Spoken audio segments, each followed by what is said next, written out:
So, starting this fifth lecture, specifically, we are going to talk about these three, four things. I'm going to discuss with the basic process overview, and then we are going to talk about the process states, then what is multi-programming and why specifically we are going to use it, and some of the schedulers types that are being used in the specific design of operating system. Okay, and finally, we are going to exchange a few words in the form of questions and answers. So starting with the process overview, as we have defined in the previous overview classes also, that a process is something that tries to execute means a specific purpose or the objective. Now, whether you are using any sort of system, whether it's a laptop or a desktop, and you are using any sort of hardware, underlying hardware, whatever it is, then specifically what is your program? If it comes into execution state, it becomes a process. So all these things we have discussed earlier, and the earlier classes were kind of one-way communication because that was a kind of overview.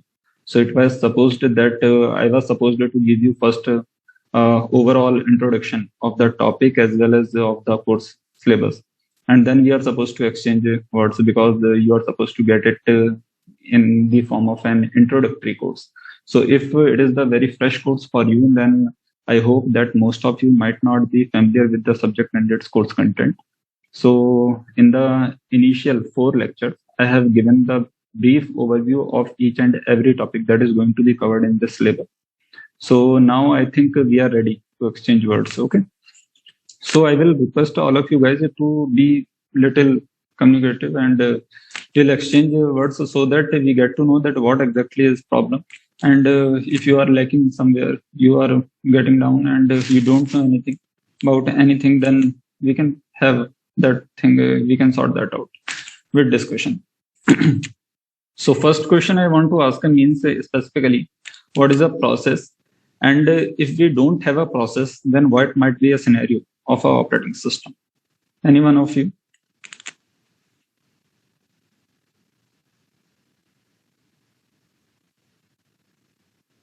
Hello. Yeah, Professor. So you're asking, can you hear me? Yeah, I can hear you. Yeah, so you're asking what is a process and what would be the scenario if with the OS if a process is not there? Yes, exactly. So according to me, what I can think of a process is any step that is occurring. Okay. That the OS can interpret or yeah. Okay. So if there's no process, then the operating system won't have anything to interpret. Okay. So yeah, according to your understanding, it's a step. So if there is no program, you have not written anything, means even if you are not running anything onto system, then also there are multiple steps. Those are being taken by OS in the background processing. Because when you open your system, when it boots up, okay, so many things means many of the system software components are loaded into main memory. So all those things are considered to be some sort of operating system steps. But those things are supposed to be system programs. Okay. So whenever those programs are coming into memory, then all those programs become processes. So what you are saying is right. But exactly we will not say it a step because of, for example, doing some sort of mathematical operation. For example, OS is doing some sort of mathematical calculation like 2 plus 3. Okay, something very naive calculation or might be the cumbersome one. So if there is some calculation, then can you say that it's a process? Just a simple mathematical step. Can it be called a process? Archit?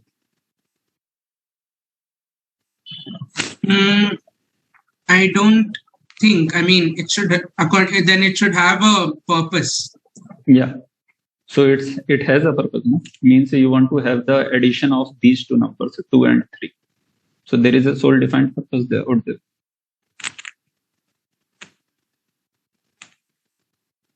But there are other things in the process. I mean, it's not complete.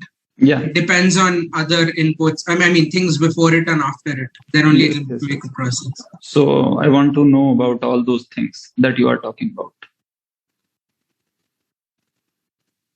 What are the things that make a process complete? then you can say that it's a process, it's a program, and it's just a simple plain mathematical operation. Is it some input, some function, and an output? Okay. So if you provide some input, then obviously there is some sort of processing, and then it is going to get as output. So obviously it's a complete program. Okay. So now it is obviously a process. So let me give you the idea of process here. See here. A process, as I told in the earlier class, it is nothing but just a program in execution. Whenever you write some sort of program, right now, just as you gave the example of giving some input, doing some sort of processing, and taking some output. Okay, so you told that we will give something, then processor will do some sort of processing, and it will give us the output. So obviously it is a complete program, because a program is what? A program is nothing but some input part, some processing part, and then some output part. Okay, so a process is nothing but a program in execution. But when you have a particular program, means in which you have some sort of input, and processing obviously will not be there, because it is just a simple program. So some input commands, some output commands, and then you have stored it in the form of any specific language in your system. So it is residing inside your hard disk, but that program is not active yet, means you are not running it, but it is stored inside your memory, that is hard disk. So that is a program. But when you double click on it or give a specific run command to run that particular program, then that program comes into main memory, means RAM, and then it is called a process. So when your program is residing in hard disk, it is a program. But when it is in RAM, means it is in execution state, then it is a process. Now again, can we call it, means if something is in RAM, can we call it a process just because it is in RAM, or it is being executed? So here you can see that there in this process state diagram, there is a state running. So when something is running means getting executed. Okay, then only, means as per the definition, what are we are supposed to have a look that if some process is in running state, then only we can call it a process. Because if something is blocked, then obviously it is not running, means it is not getting executed. Then can we call it a process? So it's a kind of little bit confusing here, but you can understand it in this way, that whatever is in RAM, whatever is in main memory, that is considered as a process. Because we assume that if something is in RAM, then obviously it is getting run. Means processor is giving its time to this particular process, might be in round robin fashion, or might be on some sort of priority basis or something like that. Okay, but processor has taken that particular program into consideration for its execution. That's why that particular program is in RAM. Otherwise, why would we like to slow down our system just bringing unnecessary programs into RAM? Okay, so from a conceptual point of view, we say that a program in execution. In execution, what we mean here by in execution is that the program is in RAM. Okay, then it is supposed to be called as a process. Simple definition. Then when it is running, means when you double click on a particular program and it came into RAM, then it came into ready state. So you can see that there is a front arrow and it is saying creation. Creation means what? You just created a process. And how will you create a process? Just by clicking on a program or just giving some sort of execution command. For example, if you are using a GCC compiler, then GCC and the file name, and then you will hit enter. Then it will run if it is a C or C++ program. So point is that accordingly, whether it's a Java, Python, or whatsoever be the language, if you are giving the respective execution command, then that particular program will run. So you will create a process, means that program will come into main memory. So after creation, means after giving the execution command, the program became process, means it came into main memory. So it came into ready state, means now the process is ready to get executed. But here it is not getting executed right now. Why? Because processor might be busy with some other process, and that process might be of some superior priority. So in this way, we can say that just by having things in RAM, It is not like that, that those things are in execution state. But still, we call them as process. Because if they are in RAM, then in a very next moment, they might have a chance to get executed by process. Okay. So firstly, you created, the process came into RAM, and its status got changed as ready. Means now the process is in ready state. Then that particular one of the process from ready state will get dispatched to running state. Then processor will take control of that particular process and will try to execute that particular process. Now suppose half of the process got executed. Till then it was in running state.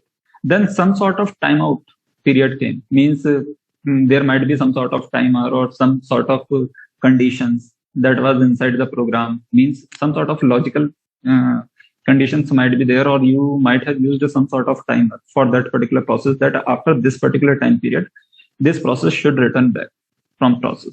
Okay. So if some sort of timeout came in the picture, then again the process will get shifted from running state to ready state. Means again the process is in RAM, but it is not getting executed. Okay. So after running, means it is not always the condition that there is always a timeout. There might be some blocking condition. Blocking condition, as I told you in the earlier lecture, that if you are trying, or some process is trying to access some sort of unprivileged access space, so the administrator will notice you, or the operating system will notice you, or that particular process, that this process is trying to make some sort of illegal access. So then you or that particular process might get blocked. So then the process will come into blocked state. And then after some period of time, that process will get unblocked, and again it will come to ready state. Then from ready state again will get dispatched to running state. And again, if you do the same sort of activity, then it might be possible that you permanently get terminated. So termination is again a pseudo word. Means it might have multiple meanings. You might got terminated because you are continuously trying to access the illegal space and your processing is permanently shut down. Or it might be the case that the process has completed its execution, and now that's why the process is termed as terminated. Okay. So there might be another state that is terminated state. There might be some other state that is ready to wait state, or something like that. Means point is that normally it's a process state diagram.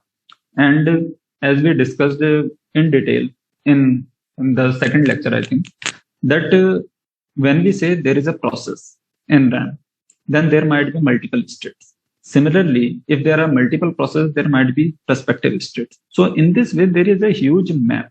It's a kind of graph. Then if there is a graph and those processes are dependent on each other, then there will become a kind of dependency graph. So in this way, it is very necessary that each process completes its execution and then gets terminated. Otherwise, the process means if processes get dependent on each other in such a way that they get stuck in some sort of loop. It means some sort of dependency loop. So then that particular set of processes, those are engaged in that particular loop, will never get completed. And that particular situation is called a deadlock, that we will discuss later in the coming lectures. Okay. So here, what is the point that should be considered is that your number of processes are not fixed. Sorry, your number of states are not fixed. Your number of processes also obviously are not fixed. That depends on the degree of multi-programming. How many programs you want to put in RAM at a time. Okay. And how many states are there, that is also OS to OS. All these things vary. So it is dependent on programmer. And additionally, if you are an OS program, then how many states do you define inside the processor? That is also different.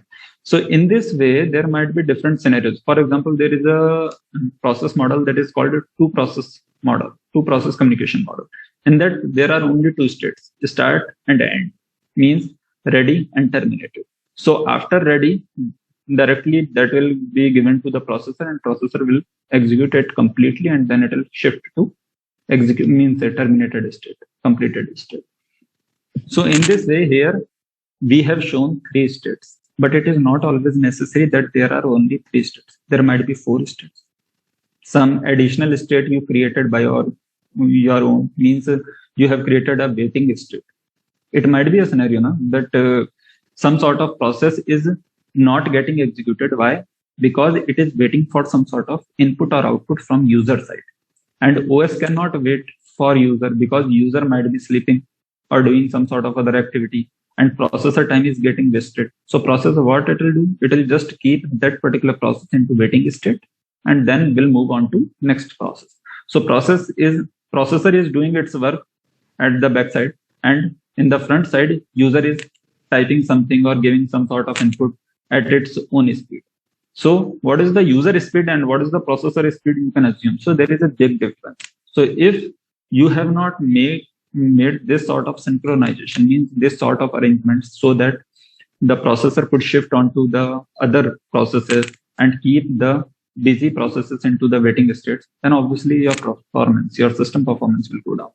So that's why as many processes as the user wants to create, means the system programmer you can create, and it will depend on the OS designer. And inside a particular system, there might be hundreds of processes. Then those processes will move from one state to another and finally will get completed. Okay, so in this way, normally a process functions. Now, when we say that a process is a program in execution, means it is in RAM, then what is the difference from a program to process? Because a program is just a simply text, means it is just the set of commands, whatever you have written in that particular language, or whatever is some sort of text program or some other program. So what is the second point is pointing to that particular point only, that more than the program code, a process is something more than a simple program code, because the simple program code is nothing but just that text, plain text. Okay, so with respect to process, that particular code is called text section. But in addition to that particular text section, there are some dedicated data that is need to be provided to that particular process to get executed. Because, for example, just we discussed with Archit that two numbers are supposed to get added.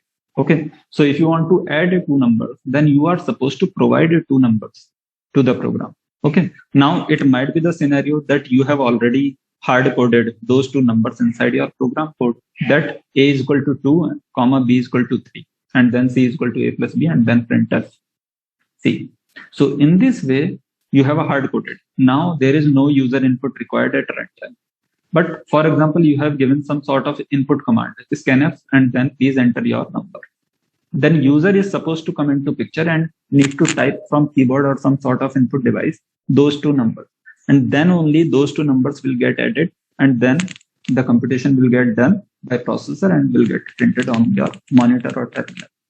So in this way, what we are trying to say, that a program is static, means its behavior is always fixed. It is just a fixed set of commands. So program that is residing inside hard disk, which we are calling just a set of commands, that is static in nature. It will not change. How many times do you execute that particular program? It will never change. For example, you have fixed two numbers, or you have written some sort of program, you have saved into memory. Now you compile it, execute it thousands of times. Its behavior, means its content, will never change. But if you are running it with the dynamic inputs from user side every time, then its behavior might be changed in runtime. For example, you are supposed to add two numbers. Okay, now you have input so long number that even that variable, what variable you have taken, integer type or something like that, inside that program, that is not capable to handle that number. So there might be some sort of overflow error or something like that. Okay, so in this way, what we are trying to say, that a program's behavior is never going to change because it is not getting executed. Once a program comes into execution state, it becomes a process and its behavior becomes dynamic. Okay, and in addition to this, there are some other things like we have data section in addition to text section. So your user defined inputs will get stored there. You will use some sort of register. You will have some sort of process ID, like we discussed in process control block. Okay, so some process ID, some stack area, some heap area, and all those things will get changed in runtime depending on the user. So finally, there is a point, that is every process needs a PCB. PCB means process control block. So process control block, as the name itself specifies, it controls the process. And I have discussed it in earlier lectures. So anyone will try to give me a brief idea of PCB. What is specifically a process control block? Anyone?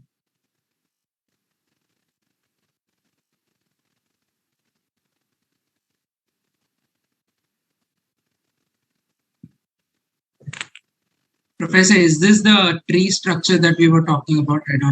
Not sure. I mean, does this use the tree structure, That tree you are data talking about. structure? But yes, obviously, whenever you are talking about PCB, means process control block, then it is also going to get stored in some sort of data structure.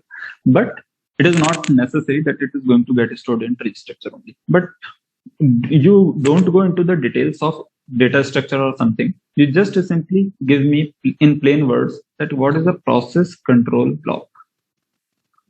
I told earlier that whenever you don't get the definition of something, just focus on its keywords: process control block. What your mind suggests that what is a process control block?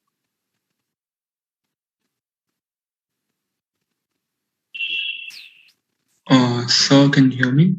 Yeah, Nikhil. So it's maybe like a unit or a chip that controls like the ordering of the processes when it Okay. gets carried out or completed. Yeah, good attempt. So what you are suggesting that there is some sort of hardware chip or something that is trying to control that particular process. But as we are saying that process is nothing but just a program in execution, means for a it might be very small program, just an addition of two numbers. So just to have a control of two numbers, obviously you will not deploy some sort of hardware or something like that. Okay. So it is not some sort of hardware. For some big purposes, there are some dedicated daemons that you install on some sort of firmwares in the form of hardware. Yes. But here, what we are talking about PCB, it is just a piece of code in memory, and that is stored in just a dedicated data structure.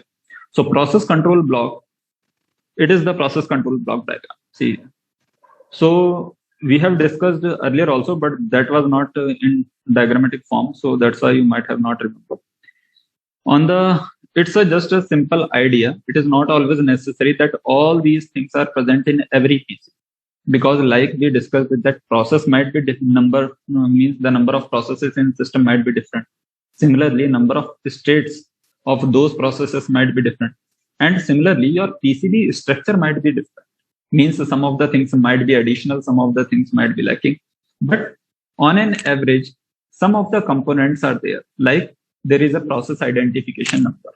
Because when you are saying that there is a process inside system, so there should be some sort of unique identification number now, so that the processor, the operating system could give commands to those processes and take inputs from those processes. So there is a dedicated process identification number. Then there is a respective related process priority. Then there is a program counter, and program counter is very important. Can anyone of you give me the idea of why program counter is important?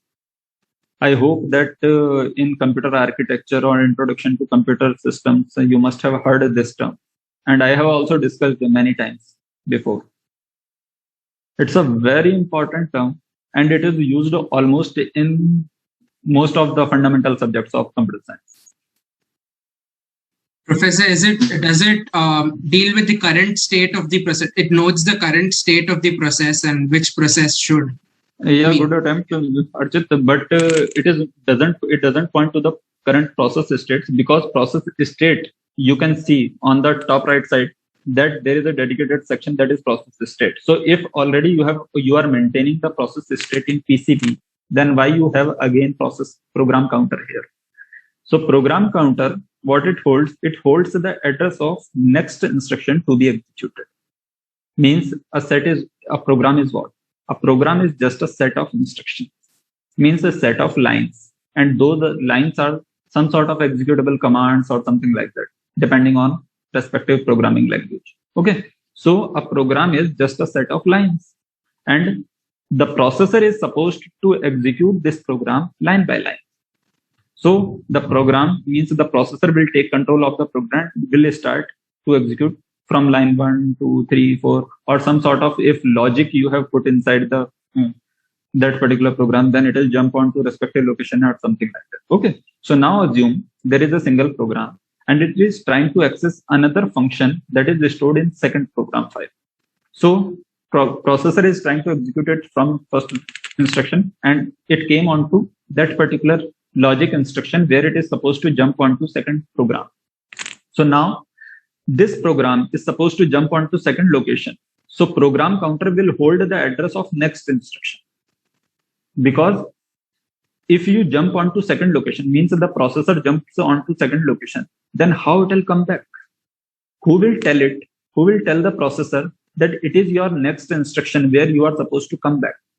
Okay, so if the initial 4 lines are completed and the 5th line is urging you to jump onto the second program location, then processor will jump onto that particular location. But before doing that, before jumping onto second location, the processor will save the address of 6th line. And that particular address of 6th line is supposed to be get stored in program counter. So program counter, as you can see by the name, that it is a counter of program. Means it is keeping the count of next executable instruction. Okay. So after executing the second program, the program counter will tell the processor that it is the instruction that you are supposed to come back at. So the processor will come back at that particular location and then will start the original execution of first program. Okay. Similarly, there might be some sort of registers. Now we have discussed that registers are very precious now. Means those are very small in amount, but very fast.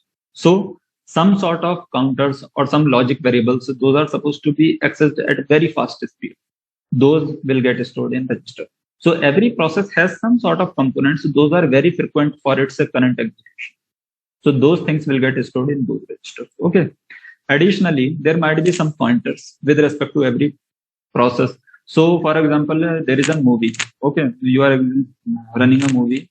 So while you are watching a movie, then you might have some sort of indexing. You might want to jump onto the first hour or the second hour or the second interval of that movie.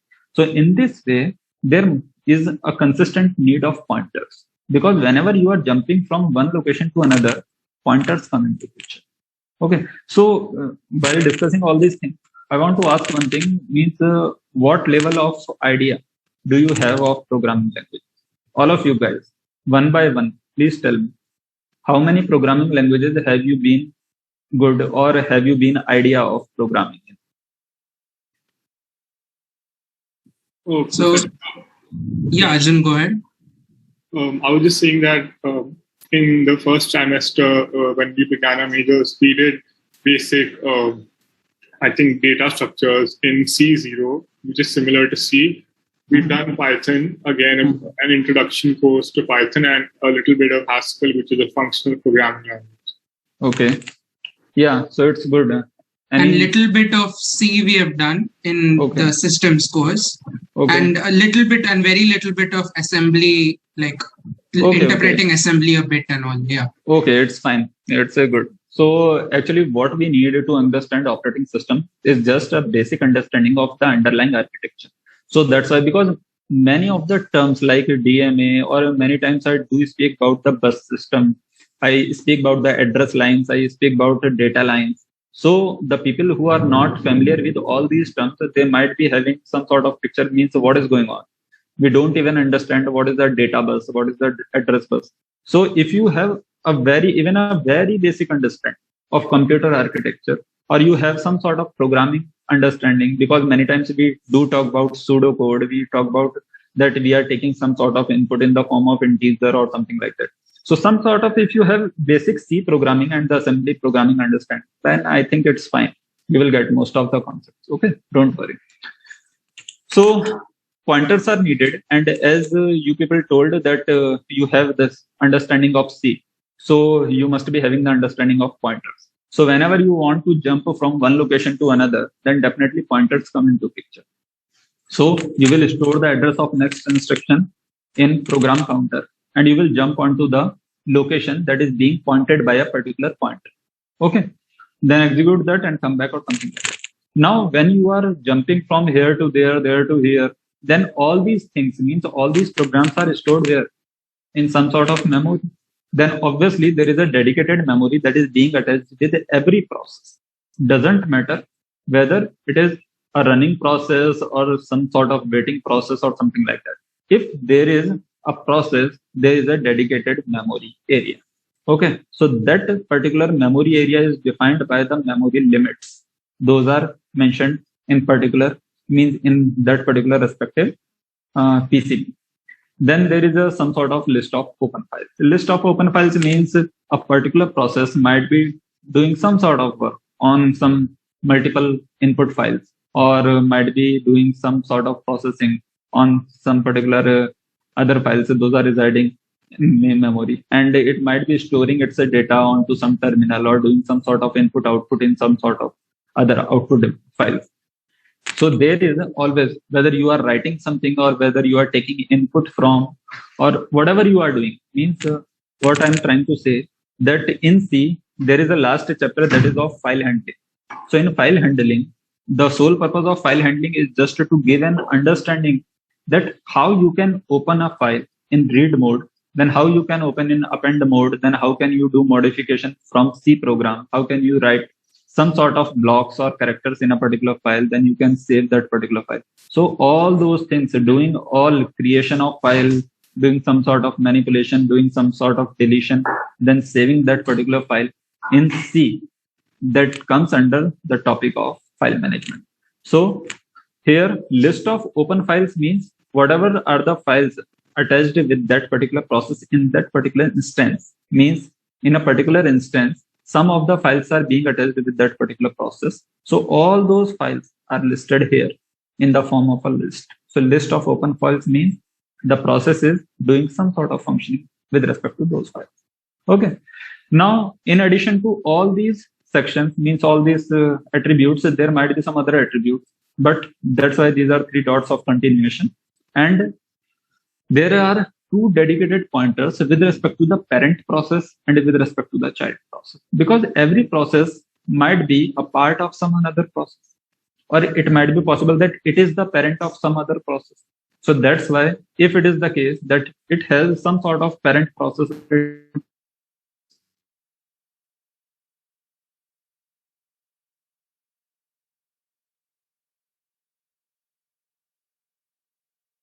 constantly talking about pointers. In C also, you might have also heard about this thing that pointer is very important. So can any one of you give me a brief idea why pointers are so special?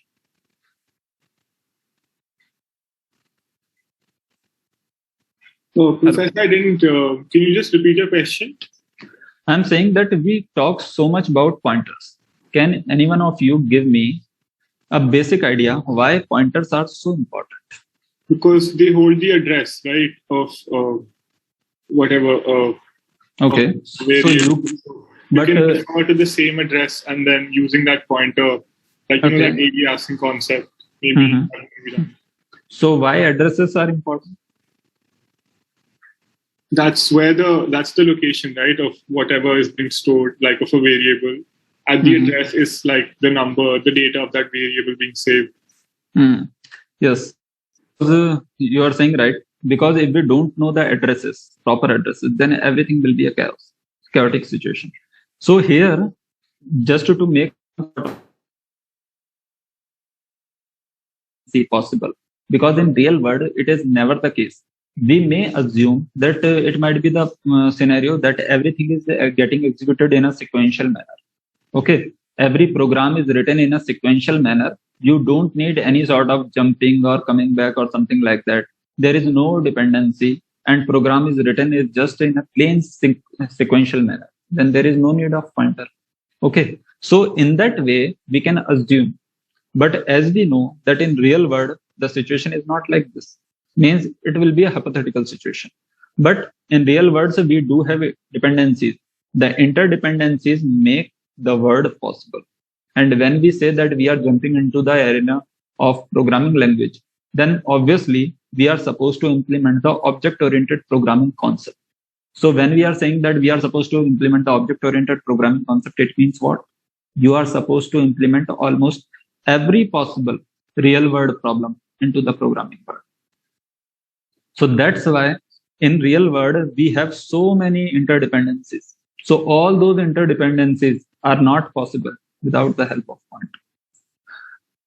Okay, so what we are trying to say in terms of process control block, all these things we have just discussed. In addition to these things, there might be some CPU scheduling information attached to a process. Means whether the processor is currently with that particular process, and how much means there is a concept of T cycle.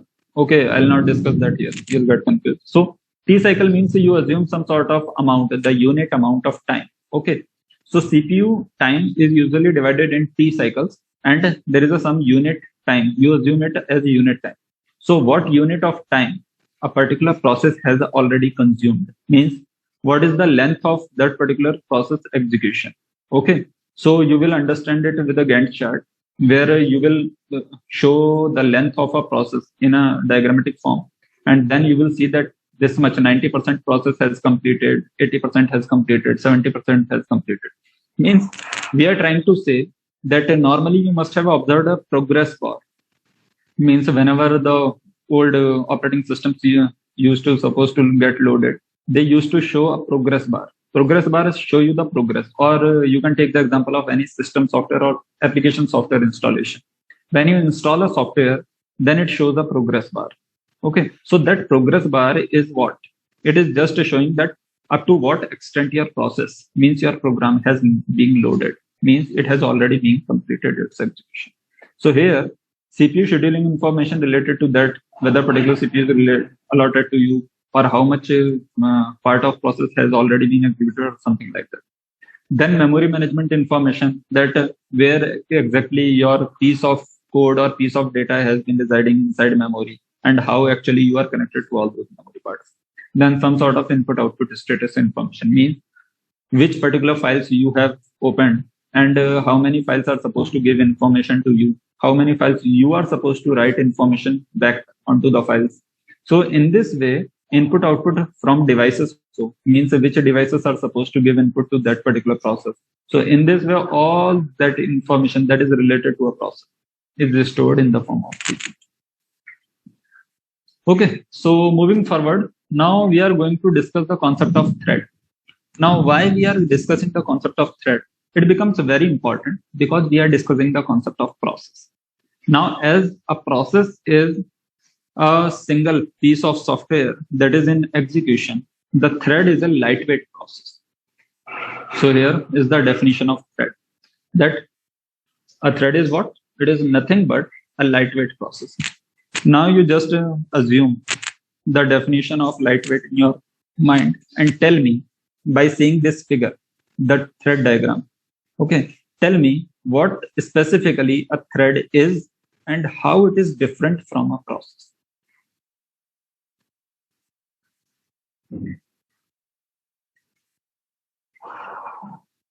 Anyone?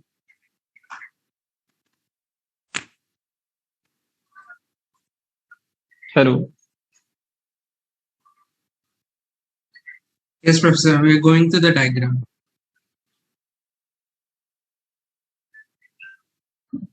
Is my slide not visible? It is visible, Professor. I said like we are going through the diagram once. Okay. Yeah. Oh, okay.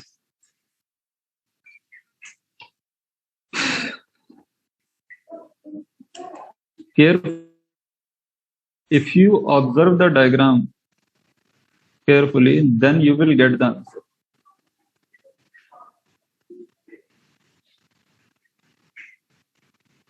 Two terms are mentioned here, process and thread. Professor, you said that like process has to be associated with the RAM, and here it is register. So the is thread limited to registers? So as I told that everything that is in RAM is called a process. Okay. So you can see that thread is inside a process. You can see in the first part of the diagram that it's a single threaded process. means there is a single piece of control. Okay, you leave this definition, piece of control or the point of control. You simply assume that it is a single threaded process and inside it there is a thread. On the second part, if you move, you can see it's a multi-threaded process and there are multiple threads. So if means one thing becomes clear, that thread is something that resides or that is only bounded to the process space.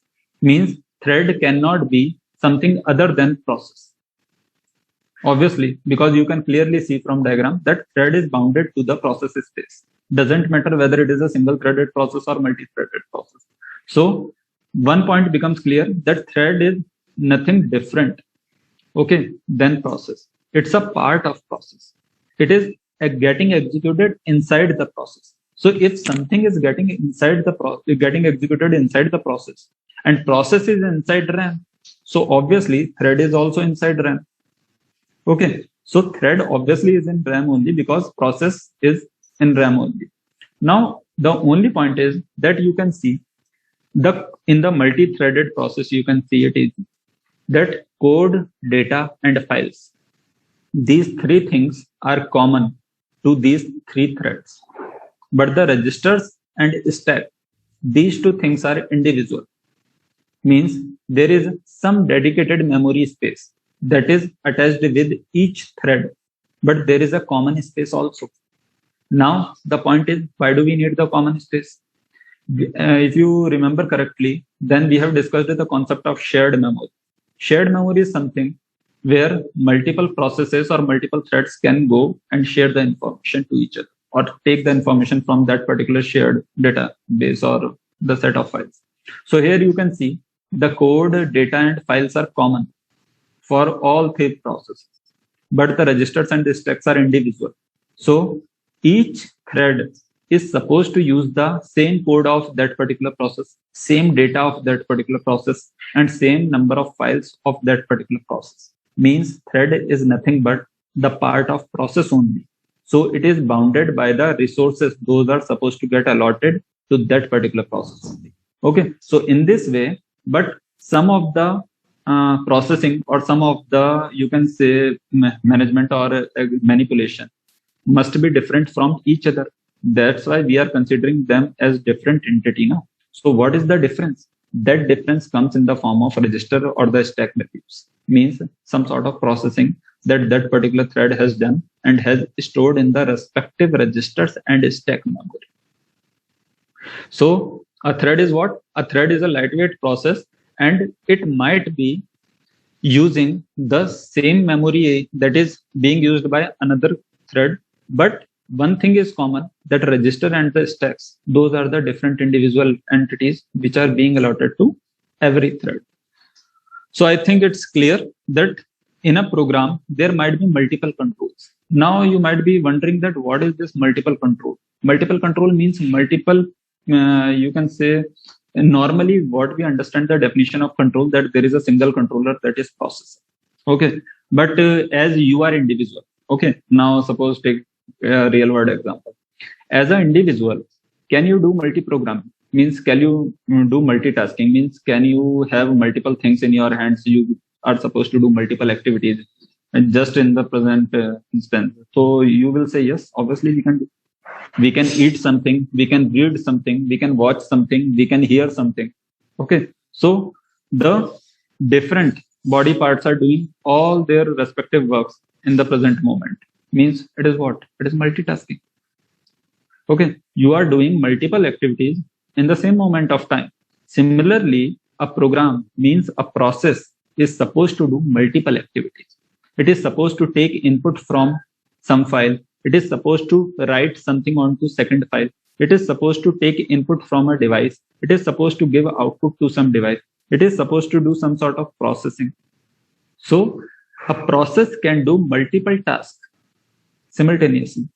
And this is what it's a property of kind of multitasking. But I will not use the term multitasking with respect to process here, because multitasking is a different concept that is attached to processor.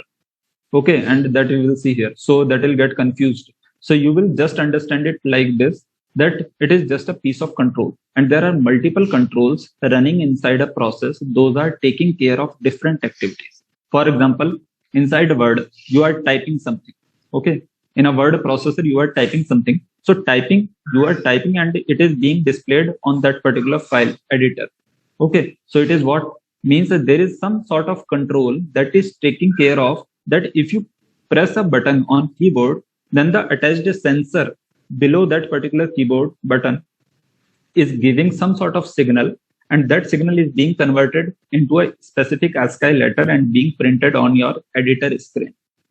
Okay, so that particular input is being taken care by some sort of control, and another control is taking care of whether the word you have typed is correct or not. Means there is some sort of a spell checker that is running behind the scene. So these two controls are running simultaneously. You are typing also, and a spell checker is checking the spelling also. And there might be some other third too that is taking care of your grammatical mistakes also. Okay, so in this form, what I'm trying to say that it might be, or it is the case in real world. You can see so many applications in VLC also. You can see you are playing something, and in the background VLC is loading the files of next to the executed files.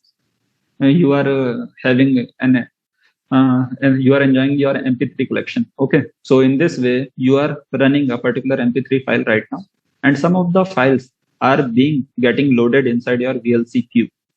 So it is what one control is taking care of current media that is being played, and some of the controls are taking care of the media those are being loaded into your file. So in this way, we can see that what is the time? Okay, so in this way, we can see that here a process includes multiple controls, and those multiple controls accomplish the processing of that particular process together. So all these threads, what we are seeing here in the form of multi-threaded process, there are 3 threads, and these 3 pieces of uh, code you obviously are supposed to say. These 3 pieces of code means the 3 control are supposed to complete the execution of that particular process in a unified manner. Means threads are supposed to help each other. They are supposed to complement each other, because threads, if are not supposed to complement each other, then how the execution of process will get completed? Ultimately, you have 2 hands. Your 2 hands must have the good form of synchronization. Then only you can do some sort of activity, whether it is typing or doing something, playing or something like that. Okay. Similar way, multiple controls inside a process are supposed to be binded or supposed to be synchronized in such a fashion so that the final means the intended functioning of the process gets completed. Okay. So I hope it's clear. Now moving forward, because there are multiple topics. So Can yeah. we please request you to get a quick break? Yeah, sure. Thank you.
If you guys want to ask something, then you can ask. Those are present here.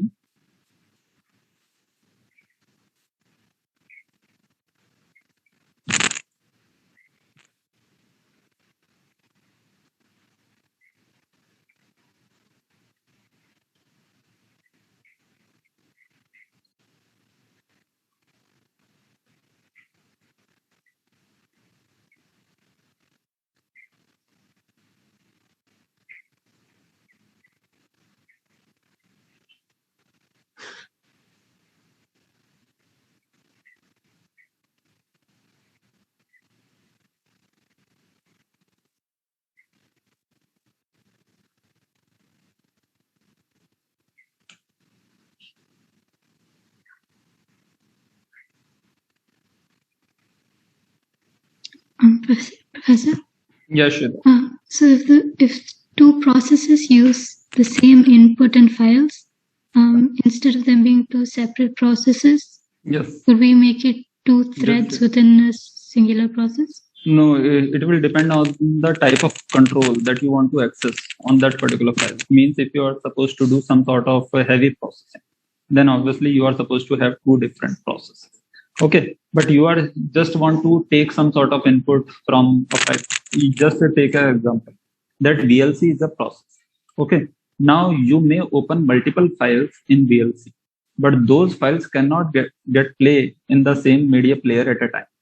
So one process will remain, means one file reference will get pending in the waiting queue, and second file will get played inside the process, means inside the media player. So in the similar fashion, there is a single process, that is VLC, but there are two pointers, there are two controls, those are taking care of different files. Okay, so in the same way, if you are doing some sort of just linking or some sort of input or output from one file or two files, then threads will take care of all those things. But if you are supposed to do some sort of heavy processing, then heavy processing will not be get managed by just with the help of register for stacks. You need dedicated space for that. You need multiple context switches. Means heavy processor time is needed. So that's why that cannot be called as a thread. You see the definition. The definition itself says it's a lightweight process.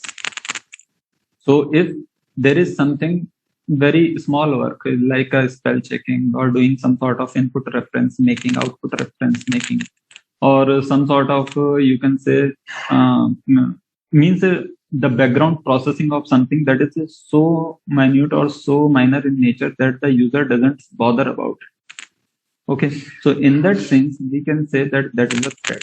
But if there is a dedicated functioning of some program, then that is supposed to be called as a process. Okay, means it is just a simple, for example, can you tell me the definition of software, Shweta? Hello? Hello? Some programs, some set of instructions that a computer executes. Okay, so if I write a program of the addition of two numbers, will you call it a software? No. Why? It is a piece of program. Yes. It's a set of instructions. Then why we are not calling it a software?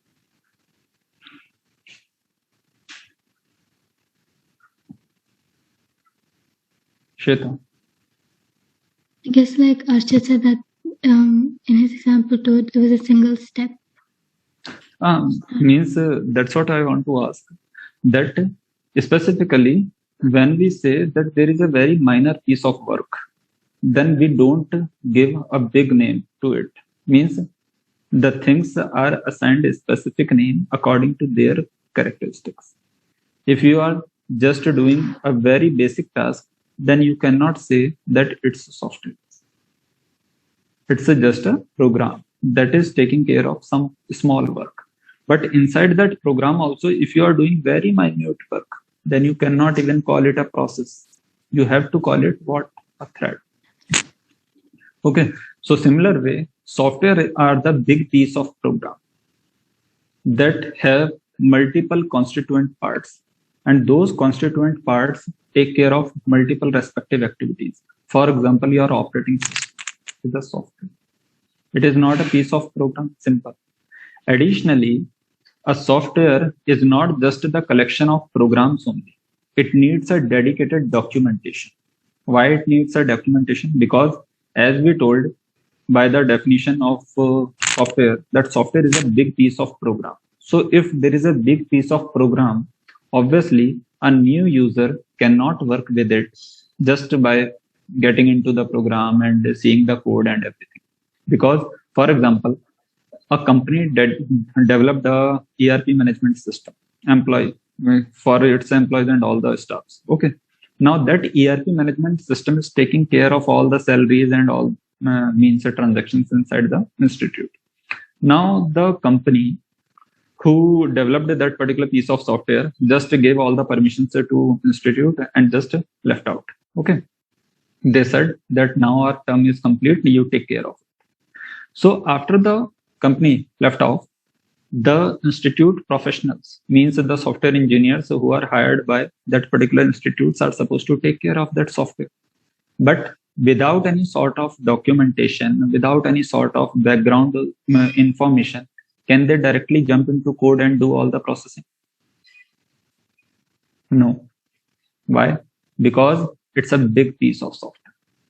When you have thousands of or millions of lines of code, you do need documentation. Because without proper referencing, without proper every sort of comments and all, you cannot get to know that this particular line is doing what kind of contribution inside that particular code.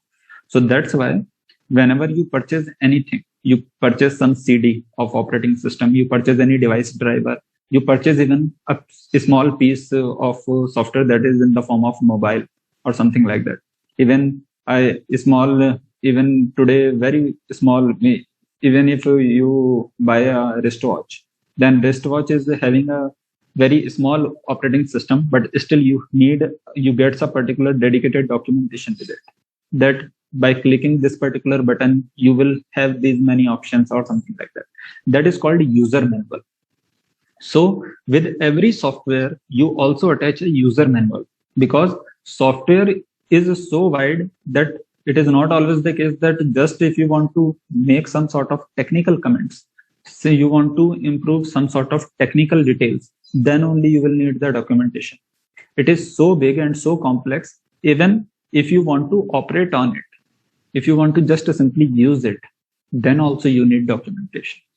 That's why with every piece of software, you need a dedicated user manual. Okay. And in every software, you will also see the option of help.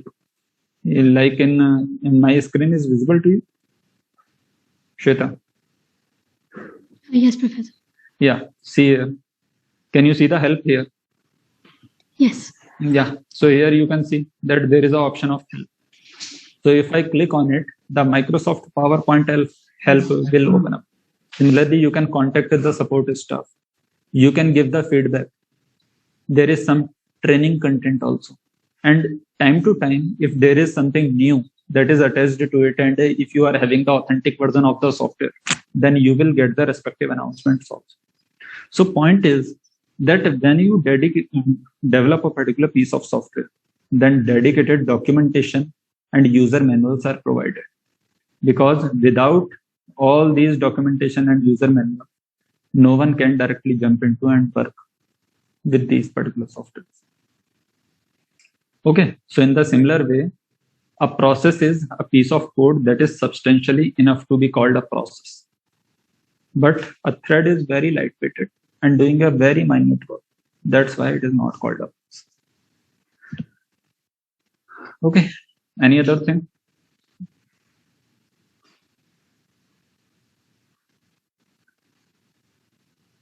Shweta, doubt over? Yes, Professor, thank you. Okay, so shall we continue? I think we have taken a 10 minutes break. So we should continue. So here we are. Okay, so we were discussing that what are the types of threads. So the types of threads there are normally means there might be different types of threads, but normally we define two types of threads, major categories. One is the user thread and second is the kernel thread. User thread means what? Means those threads are supposed to get executed in user space, and kernel threads are supposed to get executed in kernel space. Now, I have discussed in the previous classes also that there is a dedicated boundary, means there is a separation of user space and kernel space. Kernel space means what? The part of operating system, means that is supposed to be so dedicated for system functioning, means it should not get interrupted in any way from user side. That is kept in kernel. So kernel mode, you can assume it that it is highly protected area. Okay, in that protected area, you can only get access with administrative permissions. Okay, and if you don't have administrative power, then you cannot touch any of the kernel space things. So in this way, the things, those are very crucial, very critical with respect to the operating system or the system performance. Those operating system parts or components are kept in kernel. And some of the things, those are supposed to be open for all, means like the APIs, the application programming interfaces, those are supposed to be offered to users, because to interact with the operating system, you need some sort of input. So that's why some sort of APIs are required, means some sort of programming abstract, means some sort of window where you can input your details, you can give commands, like you have terminals. In Windows, you must have seen command prompt. Similar way, in Ubuntu or in Linux, you have terminal. There you can type or give the system commands, and those will take care of all the background processing at all. So some of the commands you can execute simply, just like a guest user. But some of the commands need super user permission, means administrative permissions. Why is it like? Because you are trying to access the kernel space. So kernel threads means the processes, or you can say the lightweight processes. Those are supposed to get executed in kernel space are kernel threads, and those are supposed to get executed in user space. Those are called user threads. Okay. So a thread and process, nothing is different. The simple thing, if process is doing something substantial and have its own dedicated code, data and files, then it's a process. If there is a sharing and there is an overlap of multiple threads, then it's a particular thread that you are talking about. Means there is a shared space of process. Now, what is the concept of multi-thread? So the concept of multi-threading comes into picture. Yeah.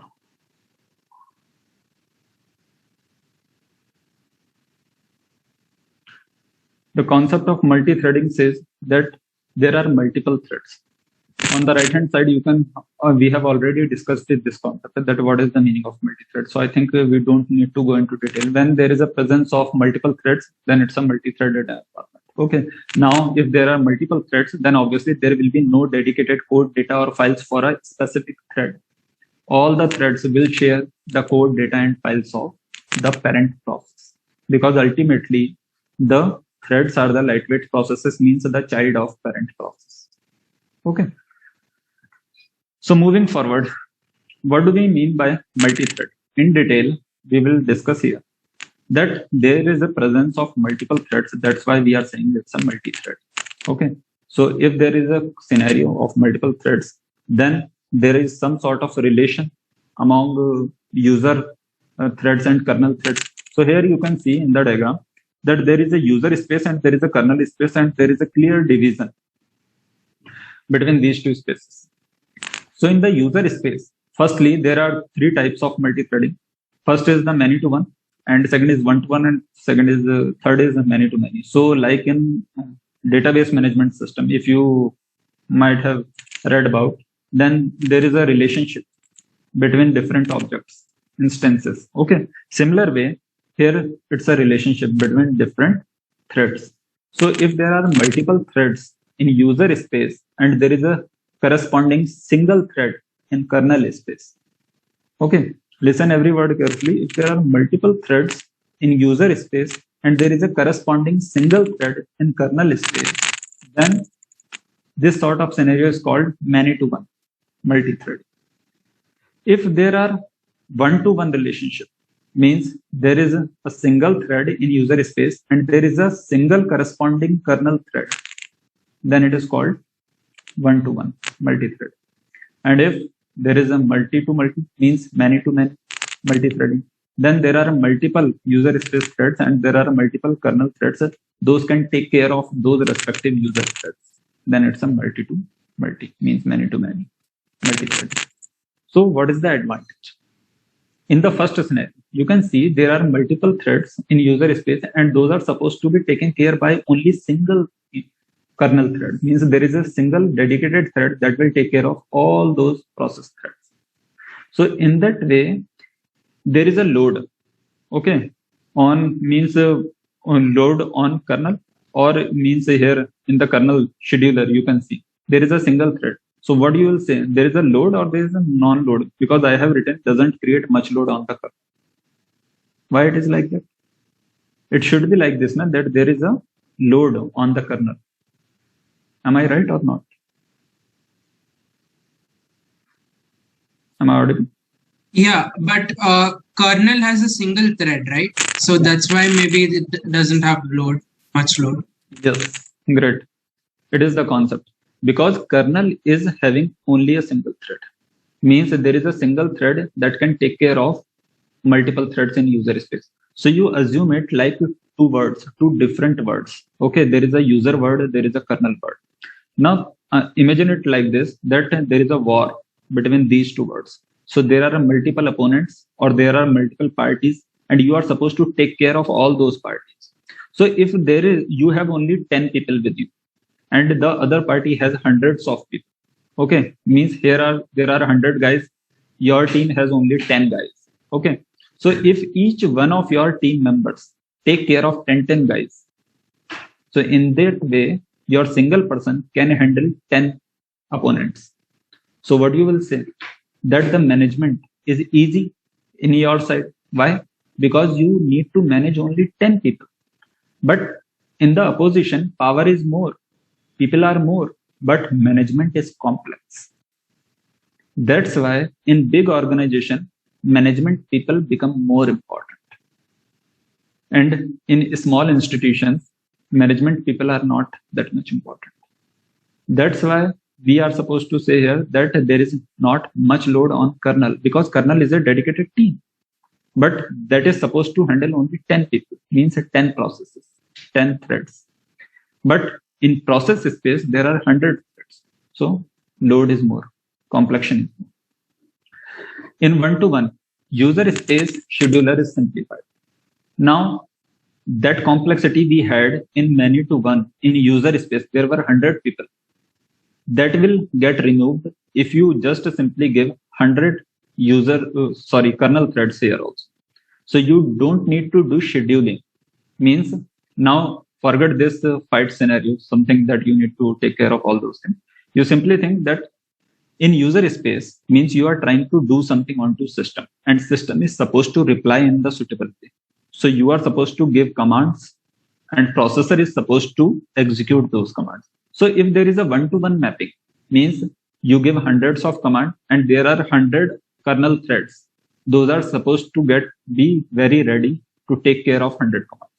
Then you don't need to do some sort of scheduling that which particular command they need to give first, then which particular command need to give second, and so on, based on priority. So you don't need to discuss priority or worry about priority or something like that. Okay. But if suppose it is the scenario of first case, that there is a many-to-one, there is a single kernel process, means there is a single kernel thread. Then you have 100 commands. Then you are supposed to think in mind that if I give this particular command, then this second command need to wait because there is a single kernel thread. So should I give this particular command first or that particular command first? So based on priority, you have to decide. So user space scheduler is simplified. Scheduler means the software component that is taking care of scheduling. Scheduling means arranging things in such a fashion or taking the decision of execution or taking the decision of throwing something or getting executed something, because you are throwing your jobs onto system and system is just responding by executing those. Okay. So scheduler is something that dispatches things onto processor. You will understand the concept of scheduler we are going to cover. Then there is a last concept, that is many-to-many. So many-to-many, the obvious benefit is parallelism, because you don't need to, it combines the benefits of the above two scenarios. The load is also not more, and as well as the scheduler is simplified. Okay. So moving forward, we are going to discuss the process states. So we have covered process concept, and we have discussed the concept of process also. Then what is a state? Means, as we have discussed in this first slide, you might be wondering why we are trying to cover that again. Here it is the process overview. We covered the states. So there it was the process overview. Now what we are trying to cover, we are trying to cover the states and their transitions. So just all the same things that we discussed first. What is the state? A state is the status. Means what is the present status of a particular process, that is called state. If it is ready to run, then it is in ready state. If it is getting executed, that is it is in running state. Okay, so the status of process is its status. Then why is it important? So it's important for maintenance purpose. Because if there are millions of processes, and you don't worry, you might be that we are just exaggerating these things. It is not like that. There are millions of processes, even in a simple system, because processes are very small. And there are hundreds of processes which are already running in the background of your system just to take care of your proper system management. Normally, what we assume now means a naive person that we boot the system up, and then there is a front desktop. Then when we get the desktop screen, then we think then nothing is getting executed. There is no load on the system. Then what you are supposed to do? You are supposed to go into your Explorer. There you can see your processor performance. There you can see your memory performance. Okay. So just by seeing your processor and memory performance, you can assume that how much load is onto the system. So it is not always the case that you just simply boot up your system and you are running nothing, but still many things are running behind the system. Means in the background, many things are running. You don't know. Those are the system softwares. Those are the device drivers. Those are the things, means the piece of software that are making your desktop possible. Okay. Now, as one thing you must have observed, that earlier the operating systems means if I remember correctly, in the mid 80s, the software OS size was in MB, means 512 MB, or even 1 GB was very good memory just to hold an operating system. Now, today, even your 4 GB pen drive is not sufficient to hold an operating system. Why it is like that? Anybody? Why operating system size is getting bigger and bigger day by day? Anybody?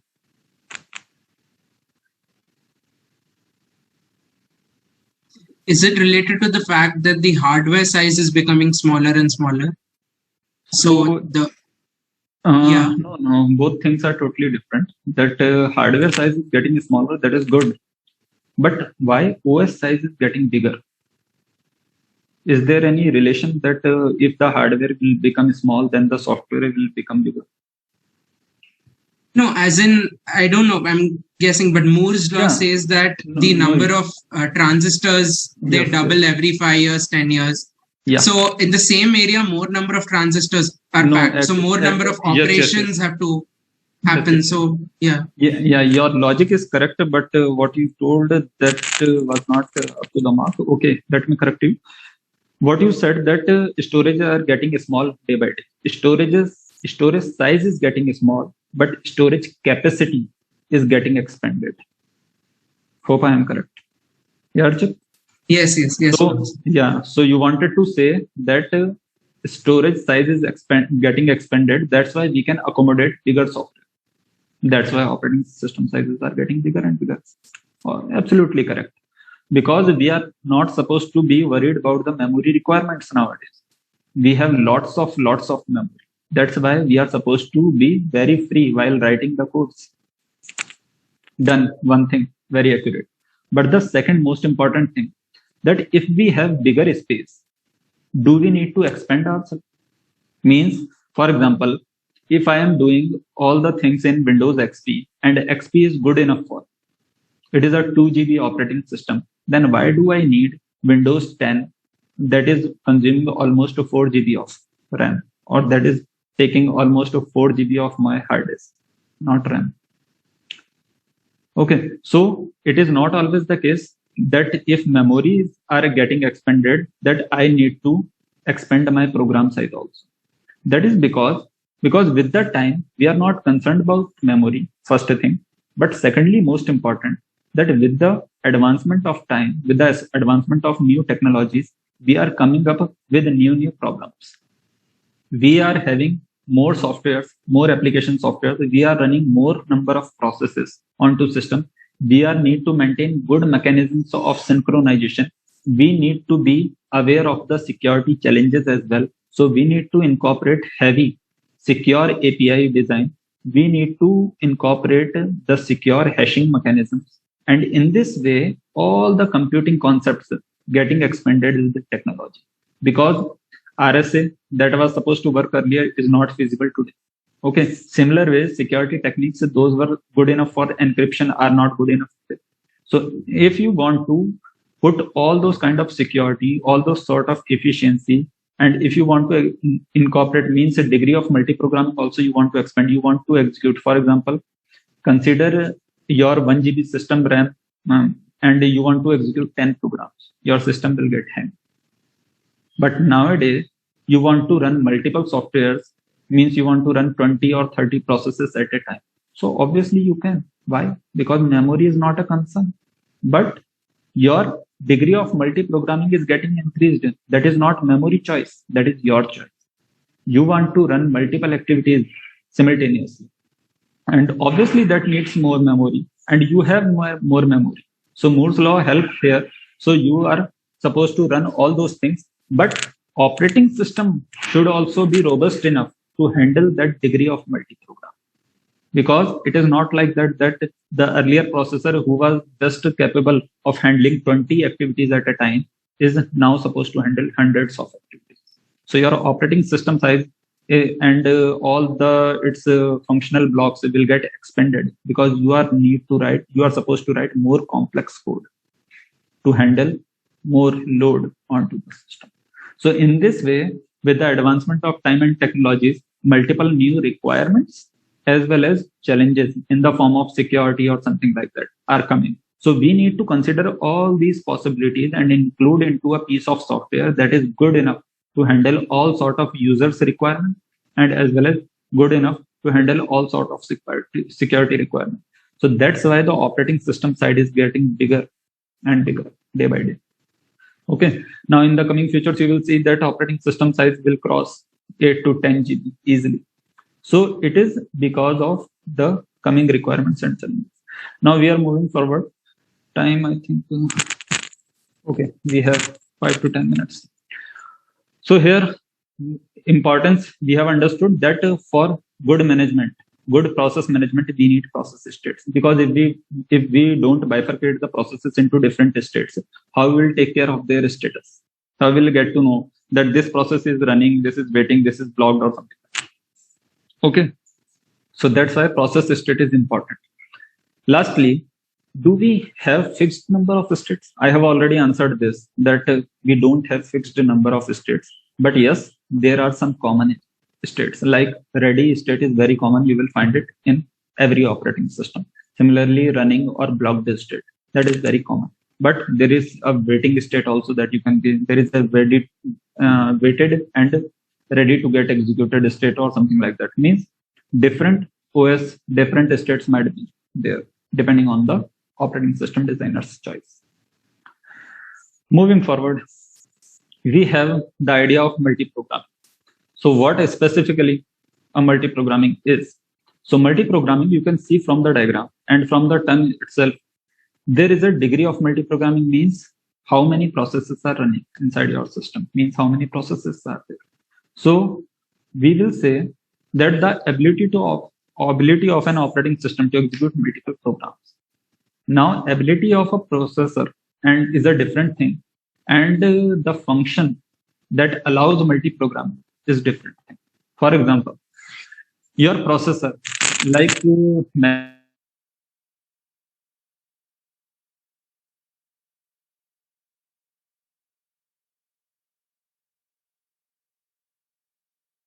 systems are good enough. But still, now we have the i3 series, i5 series, i7 series, then also 7th generation, 8th generation, 9th generation, 10th generation. Why do we need such heavy and powerful processors? It is not like that. It is not like that the Pentium system cannot handle multi-program. Obviously, it can handle. i3 systems, i5, i7, i9, they can also handle. So point is that they can handle multi-program, but what sort of program you are throwing onto system, that is also important. Now you are running very powerful, heavy graphics intensive programs, then Pentium systems are not capable to handle those heavy processing. So now complexity has increased. That's why you are using complex and powerful operating systems. But it is not like that multi-programming was not present earlier. Multi-programming was present earlier also. Okay. So multi-programming is simply the concept to see the figure. Suppose there are 3 programs ABC. Okay. And you want to run. So there is always this sort of scenario that program A is running. Then there is some sort of interrupt because program A needs input from user side. So program A will wait for user input. But in this user input wait, the processor will also wait. Because if there is a single means that there is no multi-programming concept, then processor cannot jump onto second program. Okay, so processor time is also getting wasted. But in case of multi-programming, you can see that if program A is waiting for user input output, then program B is getting executed. And when program A and B are waiting for particular input or output, then program C is getting executed. So in this way, you can see that the functionality of A, B, and C can be combined. Just within the same time frame, you can execute all 3 programs.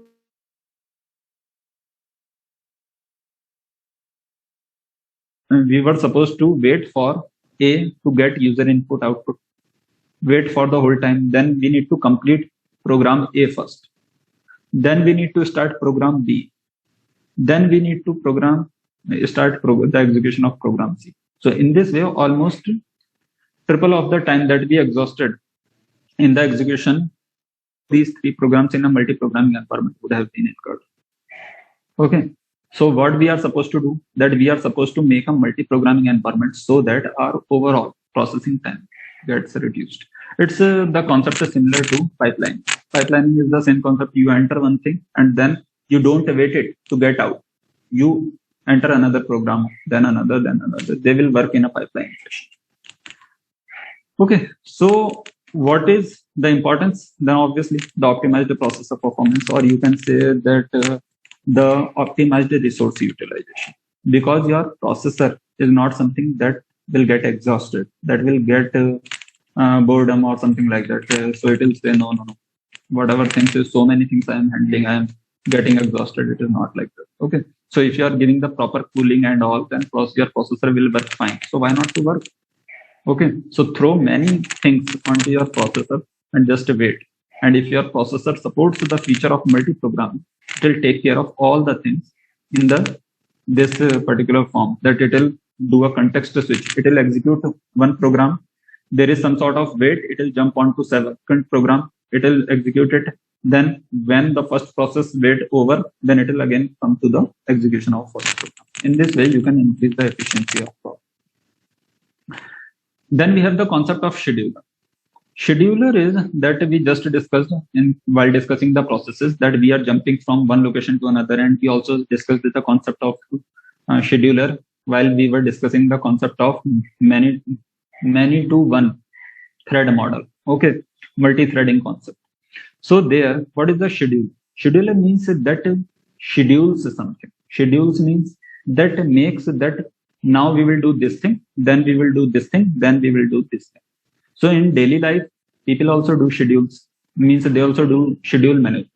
So you also do scheduling. In the morning, when you wake up, then you decide, should I go to bath first or should I go for breakfast? Should I do this? Should I do that? Should I do this? Should I do that? So in this way, every time scheduling is in picture.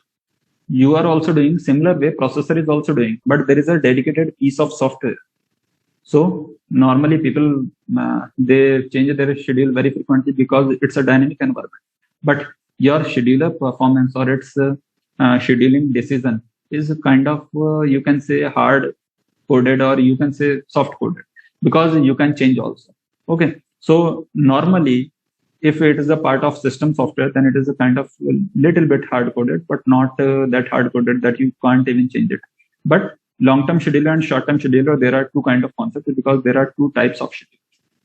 So what is the definition? That a special system software that offers some sort of scheduling, and in a variety of ways. Why in a variety of ways? Because their scheduling criteria might be different. Because in the morning you decided to go for breakfast or go for bath, it depends on the time. Means what is the time, how much time do you need, and something like that. So in the similar fashion, what is the criticality of job? What is the priority of that particular job? Does this job needs a particular input or output, or something like that? So depending on the criticality or the priority of the processes, the schedulers are supposed to schedule or to prioritize the jobs and assign them to CPU. So why those are important? Obviously, the process management will get improved. And to understand the concept of schedulers, you need to understand the concept of queues. So what is a queue? Queue is nothing, means like a normal data structure that what you have seen, it's a FIFO, first in, first out.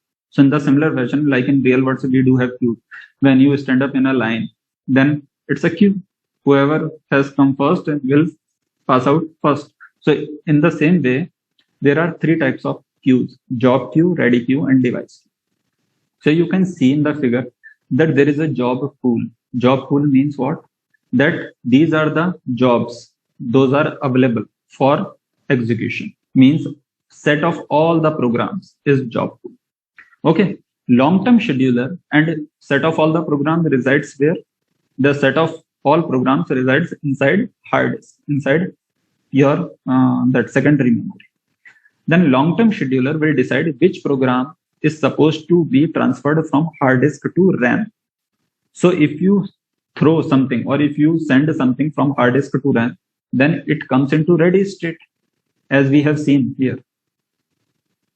You can see if we create something, then the process comes into ready state. Okay. And then it will execute, it will come into running state. If you block it, then it will come into block state, again go to ready state, and after completion, it will go into termination.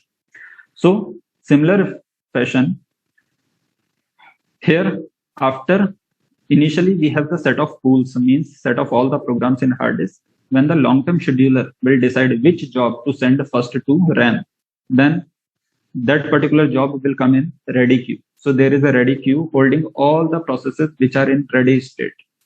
Then there is a short-term schedule which takes care of this thing, because we are assuming the scenario that there is a single processor.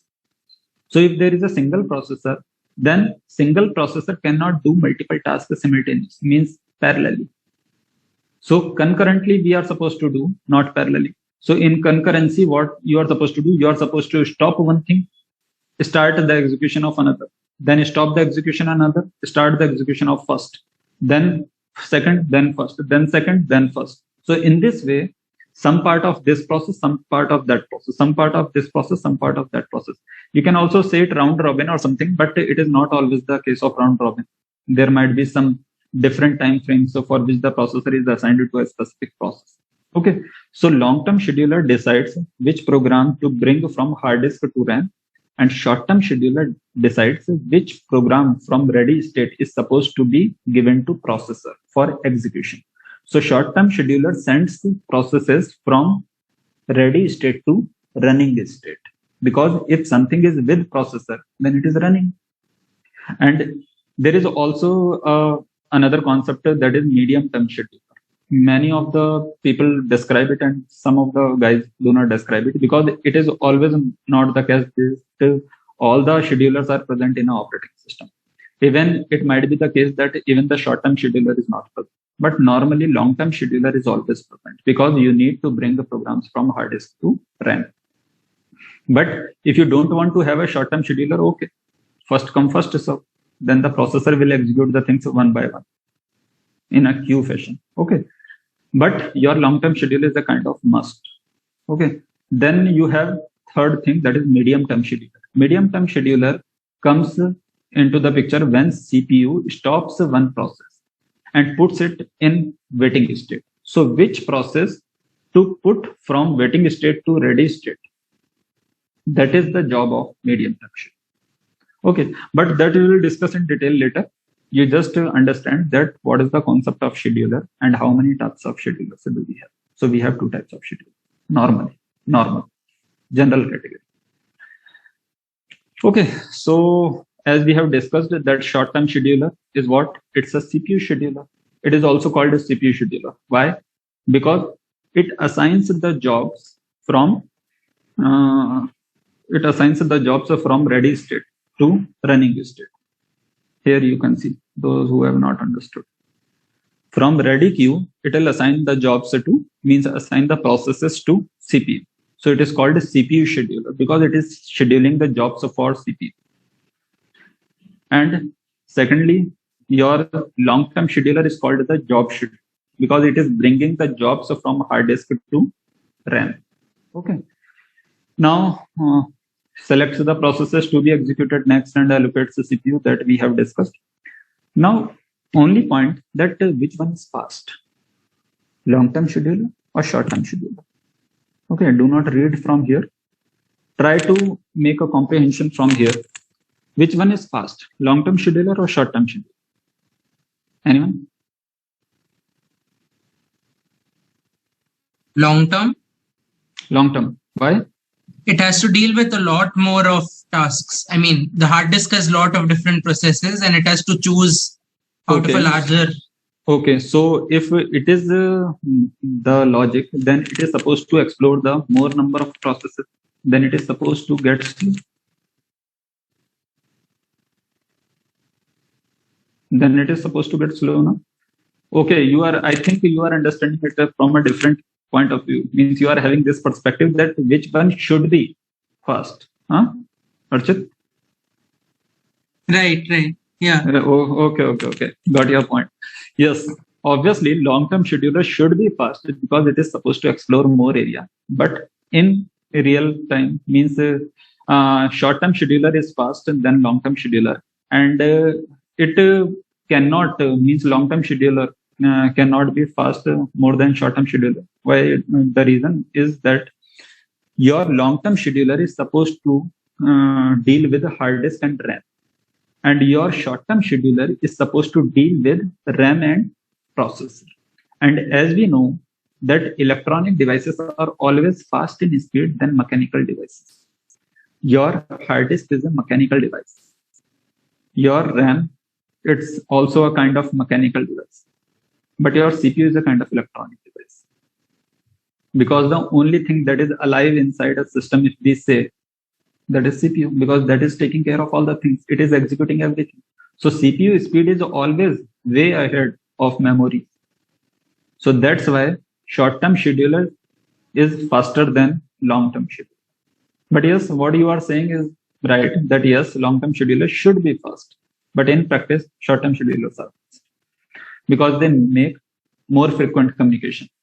Okay, so here you can say that they are invoked frequently. So short-term schedulers work in milliseconds, but normally long-term schedulers work in seconds or minutes. And reason is not like that they cannot be fast, because they can be fast, but for everything we need to take care of its underlying components. Long-term scheduler depends on hard disk. So if your hard disk speed cannot match with processor speed, then how can you make your long-term scheduler fast? As good, means fast enough as of short-term scheduler. You cannot. Means those are the limitations, underlying limitations that you can't deal with. Okay, so these are some of the references. And finally, the end of this presentation. Any questions, guys? Any sort of question that you want to ask, please.